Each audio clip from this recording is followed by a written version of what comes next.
Today I want to talk about the latest developments with tight end Arik Gilbert and all that's coming up after the bumper. Don't be cornering me. Hold up. Time. You gotta help me with that corner shit.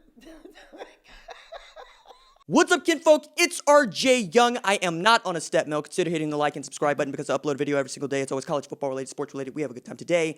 I am sweaty.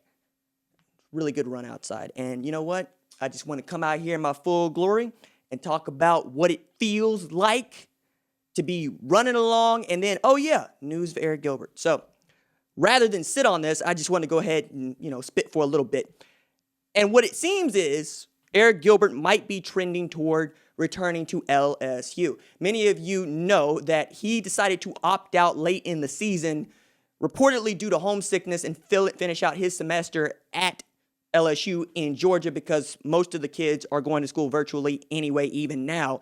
And then news came out that he had committed to transfer to Florida, which was a boon for the University of Florida, who was going to be breaking in a new quarterback and was going to have to replace all these dynamic pass catchers, none more highly coveted than Kyle Pitts, who played the same position as Arik Gilbert, won the Mackey Award, and is Megatron light, right? And that is what Arik Gilbert had been basically at LSU and definitely at Marietta in Georgia. He's a tight end that had over 1,800 yards receiving, the first tight end in history to win the National Gatorade Player of the Year, which is no small feat, period. And then to do that as a tight end is just ridiculous. And when Terrace Marshall decided to opt out of finishing the season at LSU, also a dude that might be a first-round pick, Gilbert became their top pass catcher.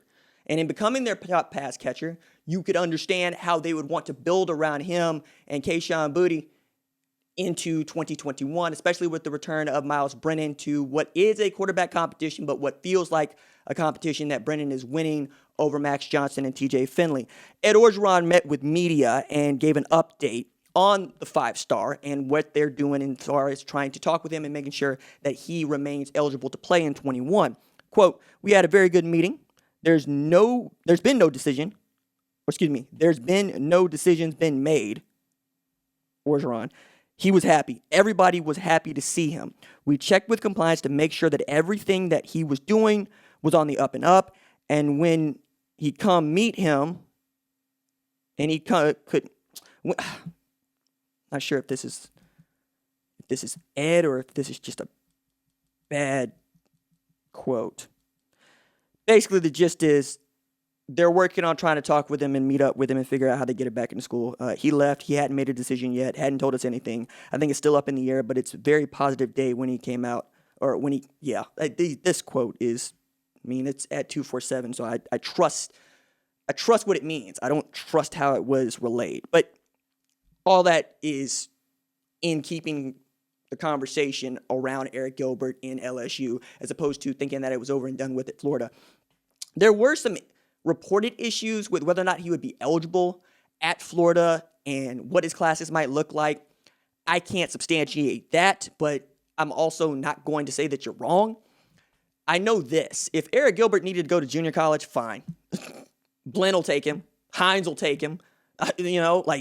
East Mississippi will take him. There's a number of junior college programs that would love to have Arik Gilbert in the same way that Blinn loved to have Cam Newton. And all Cam Newton ended up doing was transferring to Auburn, winning a Heisman Trophy, winning a national championship, and being the 2015 NFL MVP. All right? So I don't think that that's that big a deal. I think the toughest thing about going to junior college is actually just going through junior college, because it's a whole different set of values, and it's a whole different skill set to getting through school. And if you've never been to junior college, you don't really understand because you went to a four-year university or you haven't gone to a university at all. It's just different. And there's a whole other diatribe that I could go on about why it's different and what we could do to make it a little bit more palatable. Let's just say that it is difficult to get through there. There's a reason why Last Chance U was set at Independence Community College in Kansas and not, say, the University of Kansas. But I'm excited for Arik Gilbert because I really love watching him play. I love his huddle film. I want to see him in the SEC because I want to see him go against the best defenses in the country. That is not shade to Ohio State. That is not shade to Clemson. That is not shade to anybody else that you think plays defense outside of the SEC. That is to say, year in and year out, the SEC puts out the best defenses on the whole, the best football on the whole of any conference in college football. And I think we would all be better off if we got to see Arik Gilbert play in 21 which is also just going to be, I think, the extreme opposite of 2020. I would argue that 2020 was perhaps the least competitive season of college football in my life, perhaps since World War II.